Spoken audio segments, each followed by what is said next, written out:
national stock that Pushpa actor Allu Arjun is arrested as per the media reports. When Chandrababu Naidu conducted political rallies, 8 people died in Kandukur, 3 people died in Guntur, and in Puskaral time, Chandrababu needed a huge stunt where 23 people died. Did the police arrest him? Did the police call him to the police station? Did the police question him? Wow! For powerful political leaders, one standard. For ordinary people and actors, other standard. చూడండి, Pushpa actor Allu Arjun ఇప్పుడు పోలీసులు arrest చేశారట. కారణం ఏంటి? ఆయన ఏదో సినిమాకి వెళ్ళినప్పుడు బీడులో తల్లి కొడుకు చనిపోయారట. మరి చంద్రబాబు నాయుడు ర్యాలీస్ పెట్టినప్పుడు కందుకూరులో 8 మంది చనిపోయారు. చంద్రబాబుని అరెస్ట్ చేశారా? పిలిచారా పోలీస్ స్టేషన్ కి? గుంటూరులో 3 చనిపోయారు. 2019లో పుష్కరాల్లో ఆయన స్టంట్ చేసినప్పుడు 23 మంది చనిపోయారు. Article 14 violation. వెంటనే అల్లు అర్జున్ ని రిలీజ్ చేయకపోతే నేను కోర్టులో ఫైల్ చేసి పబ్లిక్ ఇంట్రెస్ట్ లిటిగేషన్ వేసి ఆయన్ని రిలీజ్ చేయడానికి ఆయన ఎందుకు అరెస్ట్ చేశారని క్వశ్చన్ చేస్తాను. ఆర్టికల్ 19 నాకు ఇచ్చిన ఫ్రీడమ్ ఆఫ్ స్పీచ్ గా ఈ క్వశ్చన్స్ నేను అడుగుతున్నాను. ఈ వీడియో మీడియా మిత్రులు అందరికీ షేర్ చేయండి. ప్రజాస్వామ్యాన్ని కాపాడదాం, పొలిటికల్ కరప్షన్ ని అంతం చేద్దాం. నమ్మలేకపోయాను, కాసేపు ఆశ్చర్యానికి కూడా గురయ్యాను. అల్లు అర్జున్ని అరెస్ట్ చేశారని ఎవరో వచ్చి నా మిత్రుడు చెప్పాడు. అది వాస్తవమైనది, సరిగా చూసుకోమన్నాను. తర్వాత టీవీలు ఆన్ చేస్తే అన్ని టీవీల్లోనూ అల్లు అర్జున్ అరెస్ట్, ఆయన ఉస్మానియా ఆసుపత్రికి తరలింపు, కాసేపట్లో నాంపల్లి కోర్టులో హాజరు, రిమాండ్కు వెళ్లే విధంగా కేసు పగడ్బందీగా పెట్టినట్టుగా అర్థమవుతా ఉంది. ఏమిటి అన్యాయం నాకు అర్థం కాదా? అల్లు అర్జున్ అంతర్జాతీయ ఖ్యాతిని గడించినటువంటి వ్యక్తి. పుష్ప 1, పుష్ప 2తో తెలుగు వారికి గొప్ప పేరు ప్రపంచవ్యాపితంగా తీసుకొచ్చాడనేటువంటి భావనతో అందరు తెలుగు వాళ్ళు ఉన్నారు. జరిగిన తప్పేంటి? సంధ్యా థియేటర్లో ఆ రోజు సినిమా చూడటానికి ఎప్పటిలాగానే, అంటే తన సినిమా రిలీజ్ అయినప్పుడు కుటుంబంతో సంధ్యా థియేటర్కి వెళ్ళే ఆనవాయితీ ఉన్నటువంటి హీరో అల్లు అర్జున్ ఆ రోజు సినిమాకి వెళ్ళాడు. దురదృష్టవశాత్తు తొక్కిసలాట్లో చనిపోయారు. నిజంగా దానికి అల్లు అర్జున్ బాధ్యత వహించాలా? ప్రభుత్వం బాధ్యత వహించాలా? సెక్యూరిటీ కల్పించలేనందుకు ఎవరు బాధ్యత వహించాలి? ఇది ఒక కీలకమైన ప్రశ్న. ఒకసారి వెనక్కి వెళదాం. ఇలాంటి సంఘటనలు ఎన్ని జరిగాయి రాష్ట్రంలో? ఆంధ్రప్రదేశ్లో ఎన్ని జరిగాయి? చంద్రబాబు నాయుడు గారి ఎన్నికలకు ముందు సభలు పెట్టిన చోట తొక్కిసలాట్లో చనిపోయారు. గుంటూరులో సంక్రాంతికి సంబంధించి సంక్రాంతి కానుక అని ఉయ్యూరు శ్రీనివాస్ అనే ఆయన ఒక ట్రస్ట్ పెట్టి అందరికీ చీరలు ఇస్తామని ప్రకటించారు. కొన్ని వేల మంది చీరలు తీసుకోవడానికి వచ్చారు. చంద్రబాబు నాయుడు గారు 2 చీరలు పంచి వెళ్ళిపోయాడు. తర్వాత తొక్కిసలాట్లో 3-4 చనిపోయారు. అలాగే దానిపై నెల్లూరు దగ్గర కూడా ఇలాగే ఒక చోట చనిపోయారు. అక్కడ దాకా ఎందుకు? పుష్కరాల్లో చంద్రబాబు నాయుడు గారు ముఖ్యమంత్రిగా ఉన్నప్పుడు 2015 పుష్కరాల్లో, గోదావరి పుష్కరాల్లో సుమారుగా 29 మంది పైచిలకు చనిపోయారు. ఎవరు దీనికి బాధ్యులు? చంద్రబాబు నాయుడు గారు వహించాలా? లేదు. ఘరానా మొగుడు సినిమా సూపర్ హిట్ అయింది. ఆ శతదినోత్సవానికి అనుకుంటా సాక్షాత్తు చిరంజీవి గారు గుంటూరు ఇచ్చారు బ్రహ్మానందరెడ్డి స్టేడియంలో. అప్పుడు తొక్కిసలాట గురై చనిపోయారు. దానికి ఎవరు బాధ్యత వహించాలి? ఇప్పుడైనా ఒక విఐపి కానీ, ఒక ప్రఖ్యాతి చెందినటువంటి వ్యక్తి కానీ వస్తున్నప్పుడు సెక్యూరిటీ కల్పించవలసినటువంటి బాధ్యత ఆ ప్రభుత్వాల మీద ఉంటుంది. అంతే తప్ప అతని మీద ఉండదే. నాకు ఆశ్చర్యం ఇదంతా కూడా. పుష్ప హీరోని ఇవాళ అరెస్ట్ చేసి టీవీలన్నీ అదే వార్తలు. ఎందుకు అరెస్ట్ చేశారు? అసలు ఎందుకు అరెస్ట్ చేశారు? ఇవి చాలా లోతైన ప్రశ్నలు. ఎందుకంటే ఇవాళ రైతులకు సంబంధించిన ఉద్యమాన్ని మొత్తం టోటల్గా మా అన్ని జిల్లాల్లోనూ, ఆంధ్రప్రదేశ్లో ఉన్న జిల్లాల్లోనూ అన్నిటి చోట ఉద్యమాలు జరుగుతూ ఉంటే దాన్ని డైవర్ట్ చేయడం కోసం చంద్రబాబు నాయుడు గారు చెప్తే ఆ ప్రభుత్వం అరెస్ట్ చేసిందా అనేటువంటి ఒక ఆలోచన ఉంది పొలిటికల్గా. రెండవది ఏంటంటే పుష్ప సినిమా ఇంత పెద్దగా హిట్ అయిన తర్వాత అల్లు అర్జున్ని ఏదో ఒక విధంగా భయపెట్టాలని రాజకీయ కుట్ర చేసి వీళ్ళు అరెస్ట్ చేశారా? ఇవన్నీ చాలా చిత్రమైనటువంటి అంశాలుగా కనిపిస్తున్నాయి. అల్లు అర్జున్ సినిమా అద్భుతమైన విజయాన్ని సాధించిన తరువాత ఆయన్ని తెలంగాణ ప్రభుత్వం ఇష్యూస్ని డైవర్ట్ చేయడం కోసం, ఆయన మీద కక్ష తీర్చుకోవడం కోసం ఒక కుట్రపూరితంగా వ్యవహరిస్తుంది అనేది నాకున్నటువంటి అవగాహన మేరకు చెబుతున్నా. ఇది దుర్మార్గం అని కూడా ఈ సందర్భంగా నేను చెప్పదలుచుకున్నా. ఇలాంటి దుర్మార్గాలకు ప్రభుత్వం ఒడిగెడితే ప్రజాస్వామ్యం బతకదు, గుర్తుపెట్టుకోమని మనవి చేస్తున్నా. సరే, ఓకే, అరెస్ట్ చేశారు, రిమాండ్ రాకుండా జైల్లో పెడతారు, ఏమి సాధిస్తారంటున్నా నేను. అల్లు అర్జున్ మీద మీకు అంత కోపం, అంత కక్ష ఉండవలసిన అవసరం లేదు. ఏ ప్రభుత్వానికైనా చట్ట ప్రకారం చేయాల్సింది చేయండి. కానీ ఇది కావాలని ఒక కుట్రపూరితంగా జరుగుతుంది. దీని వెనుకాల ఎవరి హస్తాలు ఉన్నాయో సులువుగా అన్నీ బయటకు వస్తాయని కూడా ఈ సందర్భంగా చెబుతూ, అల్లు అర్జున్కి భగవంతుడు ధైర్యాన్ని ఇవ్వాలని, ఖచ్చితంగా ఇలాంటి కుట్రపూరితమైన విషయాలను తట్టుకునేటువంటి శక్తి అతనికి భగవంతుడు ఇవ్వాలని మరొకసారి కోరుకుంటూ, ఇది అన్యాయమని తీవ్రంగా ఖండిస్తున్నాను. ఫిల్మ్ స్టార్ అల్లు అర్జున్ గారిని అరెస్ట్ చేయడము ఒకటి, ప్రతి ఒక్కరు కూడా అర్థం చేసుకోవాల్సిన అంశం ఏంటంటే, ఇది ఒక యాక్సిడెంట్ జరిగింది. యాక్సిడెంట్ జరిగినప్పుడు ఎవరు పర్పస్ఫుల్గా చేసిన అంశం కాదు.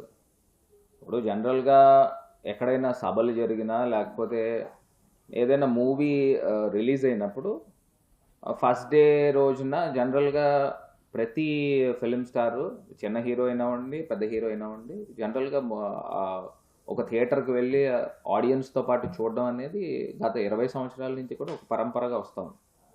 ఇప్పుడు అక్కడ ఒక యాక్సిడెంట్ జరిగింది, తొక్కిసలాట్ జరిగింది. తొక్కిసలాట్లో పాపం నిజంగా అన్ఫార్చునేట్ ఇన్సిడెంట్, ఒక మహిళ చనిపోవడం నిజంగా చాలా బాధాకరం, దురదృష్టకరం. కాకపోతే దానికి సంబంధించి నాన్ బెయిలబుల్ సెక్షన్స్, ఒక స్ట్రింజెంట్ సెక్షన్స్ కూడా మరి పెట్టించడం జరిగింది. ఒకటి నేను చెప్పే అంశం ఏంటంటే, జనరల్గా పబ్లిక్ గ్యాదరింగ్స్ అనేది జనరల్గా జరుగుతూ ఉంటాయి. ఇప్పుడు రాజకీయ నాయకులు సభలు పెడతా ఉంటారు, రాజకీయ నాయకులు సభలకు వస్తారు. జనరల్గా ఒక అన్ఫార్చునేట్ ఇన్సిడెంట్ జరిగితే ఏ రాజకీయ నాయకుడిని అరెస్ట్ చేశారండి? ఇప్పుడు ఇదే నేను రాజమండ్రి పుష్కరాల గురించి చెప్తాను. రాజమండ్రి పుష్కరాల్లో చంద్రబాబు నాయుడు గారు అప్పుడు ముఖ్యమంత్రిగా ఉంటూ కుటుంబ సమేతంగా ఆయన పుణ్యస్నానము ఆచరించారు. తెల్లవారుజామున ముందు రోజు రాత్రి దగ్గర నుంచి ఆయన ముహూర్తం పొద్దున్నే 7ంటికి 8ంటికి వచ్చింది, 6ంటికి వచ్చిందో, ఆ టైం దాకా కొన్ని లక్షల మంది ప్రజల్ని పుష్కర్ ఘాట్ దగ్గర జమ చేశారు. జమ చేసి ఆయన గోదావరి స్నానం ఆచరించిన తర్వాత, ఆయన వెళ్ళిపోయిన తర్వాత ఒకసారి గేట్లు ఎత్తేశారు. అప్పుడు మరి స్టాంపేడ్ జరిగి సుమారుగా 29 మంది దాకా చనిపోయారు. చనిపోయినప్పుడు మరి చంద్రబాబు నాయుడు గారి పైన ఏ కేసు కట్టారండి? ఆయన్ని ఏ రకంగా అరెస్ట్ చేశారండి? అంటే ఇది అన్ఫార్చునేట్ ఇన్సిడెంట్, ఇది ల్యాప్సెస్, అది క్లియర్గా జరిగిందని ప్రజలందరికీ తెలుసు. యాజ్ అ రాజమండ్రి వాస్తవ్యుడిగా మాకందరికీ కూడా తెలుసు. ఆయన కేవలము ఒక మీడియా హైప్తో, ఆ పబ్లిసిటీ హైప్తో ప్రజలందరూ కూడా అక్కడికి వచ్చి పుష్కర్ ఘాట్లోనే స్నానం చేయాలి అని ఒక సెంటిమెంట్ ఉంది. మరి ఆయన స్నానం చేసే టైంకి ఆయన వెళ్ళిపోయిన తర్వాత ఈ స్టాంపేడ్ జరిగింది. మరి 29 మంది చనిపోతే మరి చంద్రబాబు నాయుడు గారిని 29 సార్లు అరెస్ట్ చేయాలా అని అడుగుతున్నా. అంటే ఇది నిజంగా ఒకటి యాక్సిడెంట్ జరగడం అనేది బాధాకరం. మరి ఆయన అల్లు అర్జున్ గారిని అరెస్ట్ చేశారు, అరెస్ట్ చేసి నాన్ బెయిలబుల్ సెక్షన్స్ పెట్టారు. నిజంగా ఒకటి కూడా ప్రజలందరూ కూడా ఆలోచన చేయాలి, ఇదేం పర్పస్ఫుల్గా చేసిన అంశం కాదు కదండి. ఈ అంశం గురించి చెప్పాలనుకున్న అంశము ఇది. మరి ప్రతి రాజకీయ నాయకుడు ఏదో ఒక వేదికలో పబ్లిక్ గ్యాదరింగ్స్ జరిగినప్పుడు అన్ఫార్చునేట్ ఇన్సిడెంట్ జరిగితే ఎవరిని అరెస్ట్ చేశారండి? ఇది ఒక కొంత పొలిటికల్లీ మోటివేటెడ్గా అనిపిస్తుంది అనేది నా అభిప్రాయం. చాలా ఆలస్యంగా అల్లు అర్జున్ ఆయన్ని అరెస్ట్ చేసిన విషయం తెలిసింది. నేను నియోజకవర్గంలో వివిధ కార్యక్రమాల్లో ఉన్నందువల్ల నాకు ఆ విషయం తెలియలేదు. అది చూసిన తర్వాత అరెస్ట్ చాలా బాధ అనిపించింది. ఇంతకంటే అన్యాయం ఇంకొకటి ఉండదు. ఎందుకంటే అతను నటుడు, అతను సినిమా నిర్మాత కాదు. తన యూనిట్ అక్కడ షో వేస్తున్నాం, బెనిఫిట్ షో అంటే ఈ ప్రభుత్వం ఇచ్చిన బెనిఫిట్ షో, తెలంగాణ ప్రభుత్వం ఇచ్చిన బెనిఫిట్ షో, ఆ బెనిఫిట్ షోకి తన నిర్మాతలు తనని ఆహ్వానిస్తే అల్లు అర్జున్ని, అతను అక్కడికి వెళ్ళినప్పుడు సూపర్ స్టార్గా ప్రస్తుతం అల్లు అర్జున్ గత పుష్ప 1 తర్వాత పాన్ ఇండియా స్టార్ ప్రభాస్ లాగా అతను కూడా పాన్ ఇండియా సూపర్ స్టార్ అయ్యాడు. దానికి తగ్గట్టే ఫ్యాన్ బేస్ ఉంటుంది. మరి అటువంటి ఫ్యాన్ బేస్ ఉన్న వ్యక్తి అక్కడికి వెళ్తున్నప్పుడు యాక్సిడెంట్ ఈస్ అన్ యాక్సిడెంట్, అది అందుకే యాక్సిడెంట్ అంటారు దాన్ని. So incident is different, accident is different. మరి అలాగా తొక్కిసలాట్లో అంటే అర్జున్ గురించో లేకపోతే సినిమా చూడటం గురించో వచ్చిన ఆ తొక్కిసలాట్లో ఒక వ్యక్తి మరణించడం చాలా బాధాకరం. సో దానికి కూడా వాళ్ళు స్పందించి ఇమీడియట్గా ఒక నష్టపరిహారం, ప్రాణం విలువ అపారం అయినప్పటికీ యాక్సిడెంట్లో చనిపోతారు.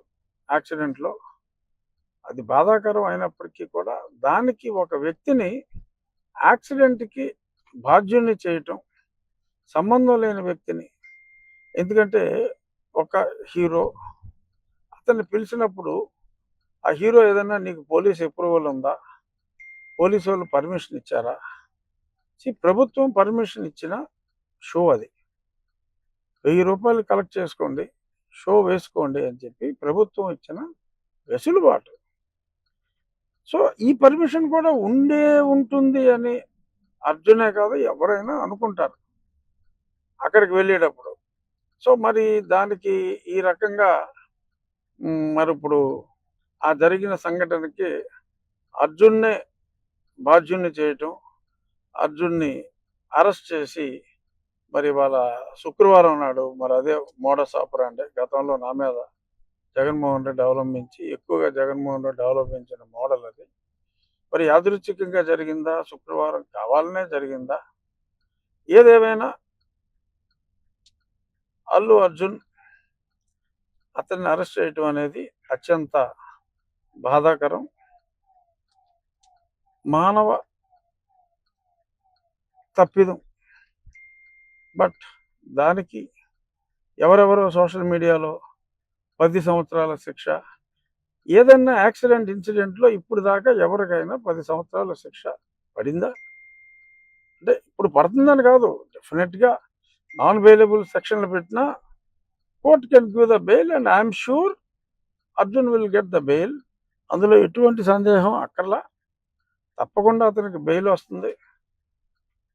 కానీ ఈ రకంగా మరి చేయటం అనేది ఇక సినిమా స్టార్స్ అనేవాళ్ళు ప్రజల్లోకి రావటానికే భయపడే సిచ్యువేషన్ క్రియేట్ అవుతుందేమో అని నాకు అనిపిస్తుంది. ఇది డెఫినెట్గా రేవంత్ రెడ్డి గారి దృష్టికి వెళ్ళే మరి అరెస్ట్ జరిగిందా, ఆయనకి తెలియకుండా జరిగిందో నాకు తెలియదు. ఖచ్చితంగా అల్లు అర్జున్ని he must be released immediately. This is the demand of the public. తప్పు చేస్తే శిక్షించండి. ఆయన ఎవరైనా ఏదైనా హత్య చేస్తే శిక్షించవచ్చు, అంతేగాని ఒక యాక్సిడెంట్ జరిగితే ఆయన గురించే జనం అందరూ వచ్చారు, మీరిచ్చిన అనుమతి వలన ఆ సినిమా చూడటానికి వచ్చారని ఎందుకు అనుకోకూడదు? అలా అనుకుంటే బాధ్యులు ఇంకెవరో అవుతారు. సో దయచేసి my appeal to honourable chief minister of Telangana, దయచేసి ఈ కేసు నేను విన్నా, ఎవరైతే ఆ కంప్లైంట్ ఇచ్చారో ఆ కంప్లైంట్ ఇచ్చిన వ్యక్తి కూడా ఇది సమంజసం కాదు అని ఆ కంప్లైంట్ కూడా విత్డ్రా చేసుకోవటం జరిగిందని కూడా నేను చూశాను. సో కాబట్టి విజ్ఞత ప్రదర్శించి ఇటువంటి కేసులో ఇరికిస్తే అది చాలా చెడ్డ మెసేజ్ ఇచ్చే అవకాశం ఉంది. కాబట్టి it might be an anomaly, kindly rectify it అని చెప్పి మనస్ఫూర్తిగా నా మిత్రుడైన రేవంత్ రెడ్డి గారిని మీడియా ముఖంగా నేను రిక్వెస్ట్ చేస్తున్నాను, తప్పకుండా Allu Arjun will get bail immediately. అందులో ఎటువంటి సందేహం అవసరం లేదు. మరి అంత సూపర్ డూపర్ హిట్ ఏదో 1000 కోట్లు దాటిందంటున్నారు. నరఘోష అయి ఉండొచ్చు Arjun. Don't bother, he will come out clean, he will come out hopefully today itself or latest by tomorrow. ఇక ఎలాగో మీడియా ముందుకి వచ్చాను కాబట్టి మరి డాక్టర్ ప్రభావతి మరి అప్పుడు అత్యంత ప్రభావితం చేసిన దొంగ రిపోర్టులు చేసిన సునీల్ కుమార్ ప్రెషర్తో మరి తప్పులు చేసిన ప్రభావతి గారికి మరి ఈరోజు బెయిల్ నిరాకరించడం జరిగింది. మరి సునీల్ కుమార్ గారి విచారణ జరుగుతున్నట్టుగా అది కూడా మీడియాలో చూశాను. సో త్వరలో డెఫినెట్గా ఆ తప్పు చేసిన సునీల్ కుమార్, సునీల్ నాయక్, పద్మావతి వీళ్ళందరికీ కూడా వీళ్ళందరూ కూడా శిక్షించబడతారని, ఇలాగ తప్పులు చేసిన వాళ్ళ మీద యాక్షన్ తీసుకోండి.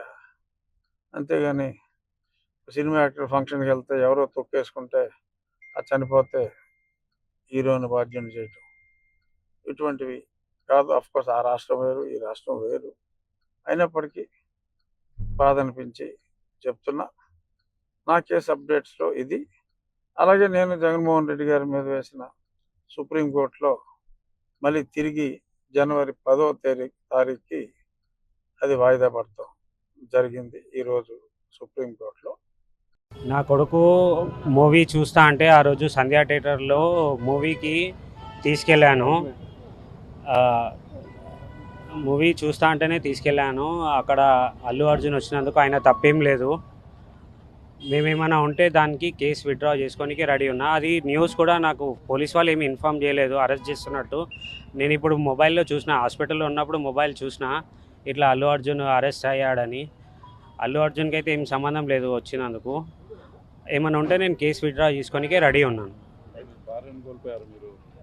నాగరాజు గారిని, ఆయన తర్వాత గంధం విజయ్ చందర్ గారిని ఈరోజు అరెస్ట్ చేసి మెజిస్ట్రేట్ ముందు హాజరుపరచడం జరిగింది. వారిని జ్యుడిషియల్ రిమాండ్కు తరలించడం జరిగింది. ఈ సంఘటనలో